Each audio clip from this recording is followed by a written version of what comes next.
आज की वीडियो दुकानदारों के लिए है और ख़रीदारों के लिए भी है और कारोबारी हजरात के लिए भी है, क्योंकि हुकूमत एक ऐसा कानून लेकर आ रही है और इसमें अब कहा यह जा रहा है कि अगर QR पेमेंट के ज़रिए पेमेंट नहीं वसूल की जाती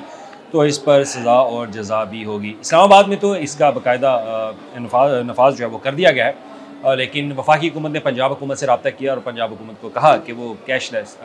सूबे को बनाने के लिए जो एक कैशलेस में मैनेजमेंट है, पेमेंट सिस्टम है, उसको मुतारफ़ करें और इसके काबीना ने बाकायदा इसकी मंजूरी जो है वो दी। लेकिन इसमें कुछ चीज़ें हैं वो आपको बताना ज़रूरी है। अब अगर आप किसी भी दुकान पे जाते हैं, ख़रीदारी करते हैं, किसी भी बड़े आउटलेट पर, छोटे आउटलेट पर, छोटी दुकान पे,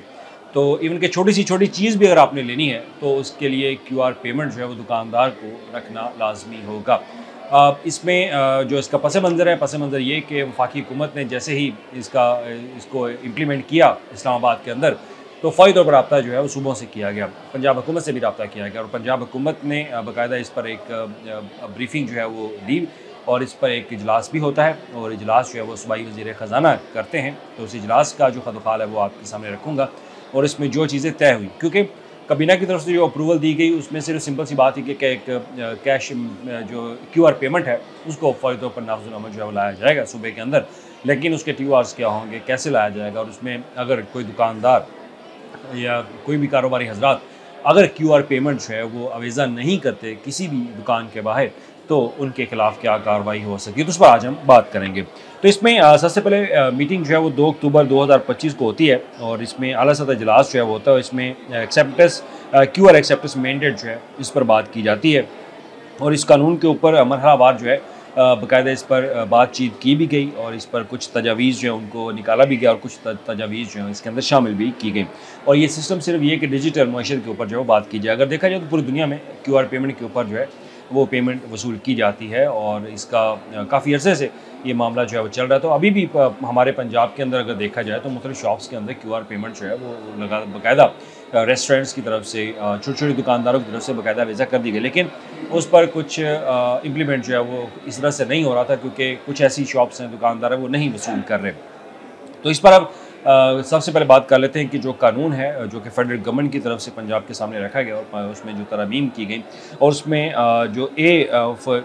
दफ़ा A17 है उसके ऊपर बात करेंगे, जो कि payment system and electronic fund transfer के ऊपर है और इसी ये फैसले को मजबूत बनाती है और कहती है कि कानूनी हैसियत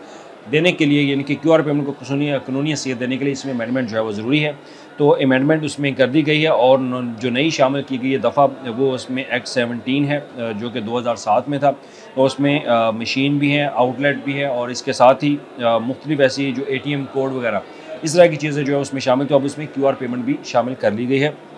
और उससे ये होगा कि हर जो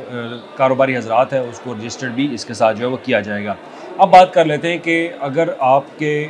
दुकानदार हैं या कारोबारी हजरात हैं, अगर आप QR कोड नहीं अवेज़ा करते अपनी आउटलेट के ऊपर, अपनी दुकान के ऊपर, तो उससे होगा क्या, गवर्नमेंट क्या कर सकती है। तो उसमें जो शिक शामिल की गई है कि अगर कोई भी दुकानदार या कारोबारी हजरात किसी भी जगह पे वो अगर कोई चीज़ फ़रोख्त कर रहा है तो QR कोड अगर वो अवेज़ा नहीं करता तो उस पर 2 लाख रुपए तक जुर्माना जो है वो किया जा सकता है। और इसके साथ ही ये भी कहा गया कि अगर कोई ताजिर या कारोबारी शख्स इन हदायत पर अमल नहीं करता तो ये काबिल सज़ा जुर्म होगा कानून के मुताबिक और उसके खिलाफ कार्रवाई भी की जाएगी, 2 लाख रुपये जुर्माना भी किया जा सकता है और उसके साथ ही उसकी जो नॉन कॉग्निजेबल जो है वो ये जुर्म कंसिडर होगा, जो कि नाकाबिल ज़मानत इसको कहा गया है। तो इसमें अफसर की शिकायत पर आपको गिरफ़्तार जो है वो किया जा सकता है कि कोई भी, अगर मैं एक आम शहरी हूँ, अगर किसी दुकानदार ने QR पेमेंट जो है उसकी QR कोड अवेज़ा नहीं किया गया तो मैं एक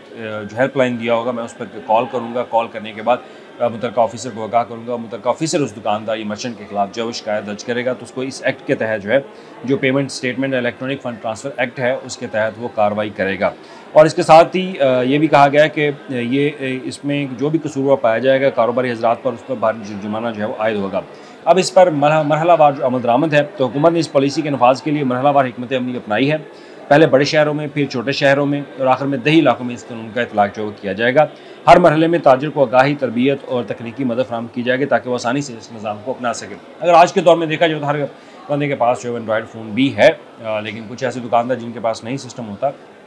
तो उनको तरबियत जो है वो दी जाएगी। सबसे पहले तो ये बड़े शहरों में, यानी कि अगर लाहौर की बात की जाए, मुल्तान की बात की जाए, फैसलाबाद, रावलपिंडी, गुजरांवाला, ये तो बड़े शहर हैं, वहाँ पर इसको इम्प्लीमेंट जो है फौरी तौर पर करवाया जाएगा। और इसके लिए PRA को भी टास्क दिया जाएगा कि पंजाब रेवेन्यू अथॉरिटी जो है वो इस पर अमल दरामद करवाएगी और आपको QR कोड जो है वो लाजमी अवेज़ा करना होगा। अब इसकी बात कर लेते हैं कि इसमें गवर्नमेंट ने सहूलियात क्या दी हैं आपके लिए। तो हुकूमत इस अमल को सामने लाने के लिए कोई बेशतर इक़दाम जो है वो करे, जैसे कि eKYC जो है पर एक स्टेटमेंट है वो है, और उसमें बगैर फ़ीस के बैंक अकाउंट की सहूलत होगी और रास्त ID से खुदकार जो है उसका इजरा होगा और QR कोड को प्रिंट या डिस्प्ले करने की सहूलत जो है वो गवर्नमेंट की तरफ से आपको दी जाएगी। और ताजिर हज़रात को ट्रेनिंग, मार्केट कैंप्स और हेल्पलाइंस के जरिए सहूलत भी दी जा सकती है ताकि वो बगैर किसी दिक्कत के डिजिटल निज़ाम में दाखिल हो सकें। अब इसके फ़वाइद बात कर लेते हैं कि QR कोड के इस्तेमाल से न सिर्फ सार्फिन को आसानी होगी बल्कि ताजरों को भी पैसों के लेन देन में शफाफियत, तेज़ी और तहफ़्फ़ुज़ जो है वो दिया जाएगा। हुकूमत का कहना है कि इससे टैक्स नेट भी बढ़ेगा, ब्लैक मेलिंग जो ब्लैक मनी है उसकी रोकथाम भी होगी और मजमूई तौर पर मईशत ज़्यादा मुस्तहकम और जदीद बनेगी। अब इसमें कुछ सवालात पैदा होते हैं कि छोटे दुकानदार भी होते हैं, अभी जो रेडी बान हैं उनके ऊपर क्या इसका इतलाक़ होगा। तो रेडी बाने के ऊपर अभी इस पर जो है वो इतलाक़ नहीं होगा, लेकिन अगर वो डिजिटल सिस्टम को समझते हैं तो वो QR कोड अवेज़ा कर सकते हैं। हम पूरी दुनिया में देखते हैं कि हर इवन के चाइना में अगर बात कर लीजिए तो चाइना में अगर कोई फ़कीर भी कोई कहीं पर नज़र आता, वैसे तो नज़र नहीं आता, अगर नज़र भी आ जाए तो उसने गले में QR कोड लटकाया होता है। जो चाइना गए हैं वो समझते हैं इस बात को कि वहाँ पे अगर QR कोड सिस्टम है, कितना स्ट्रॉन्ग QR कोड सिस्टम है वहाँ पे। तो छोटे दुकानदारों पे नहीं होगा, लेकिन अगर वो खुद से करना चाहते हैं तो वो QR कोड अवेज़ा कर लेंगे और उस पर वो पेमेंट जो है वसूल की जा सकती है। और अगर इसमें आपकी कोई राय या कोई सवाल पूछना चाहते हो आप ज़रूर पूछिएगा, अपनी राय ज़रूर दीजिएगा कि ये मईशत को मजबूत करने के लिए हुकूमत का कैसा इक़दाम है। लेकिन एक बात ज़हन में रखें, QR कोड आपको लाजमी अवेज़ा करना होगा अपनी दुकान के ऊपर, अपने आउटलेट्स के ऊपर, जहाँ भी हो। अगर आपके पास पेट्रोल पंप भी है, पेट्रोल पंप के ऊपर भी आपको QR कोड अवेज़ा करना होगा, वहाँ पर भी आपको कैशलेस पेमेंट जो है वो रिसीव करनी होगी। हर जहाँ पे भी ख़रीदो फ़रोख्त हो रही है, जहाँ पे भी कंज्यूमर सर्विसेज प्रोवाइड की जा रही है, वहाँ पर QR कोड का अवेज़ा होना लाजमी है। अगर आप नहीं करेंगे तो हुकूमत आपके ख़िलाफ़ एक्शन लेगी और 2 लाख रुपए का जुर्माना फिर आपके लिए तैयार है।